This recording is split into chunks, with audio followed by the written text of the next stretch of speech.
Bristol Community College, Mathematics with Dan Avedikian, Math 060, Topics in Developmental Mathematics, Section 1.6, Problem 27. This is Section 1.6, Problem 27.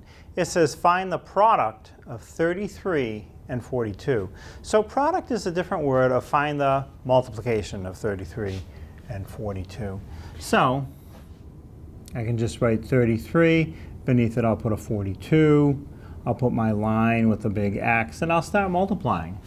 So now, I start with the 2 in the bottom rightmost position. 2 times 3 is 6, there's nothing to carry, then 2 times the next 3 over, that's 6 also. Then I'll multiply the 4 through the top row. Before I do that, the next row under the 6, 6, I either have to move over one position to the left automatically or start by filling in a 0. Now I can multiply 4 times 3 is 12. So for 12 I do have to carry.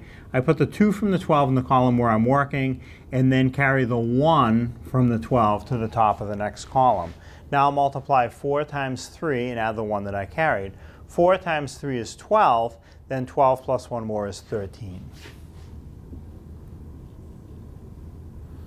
And now the 2 rows of numbers that I have, I can add those together. I start in the right column. 6 plus 0 is 6. The next column, 6 plus 2 is 8. The next column, nothing plus 3 is just simply 3. And the last column to the left, nothing plus 1 is just 1. So the final answer is 1,386. And if you like, you can put in a comma between the 1 and the 3, but that's optional.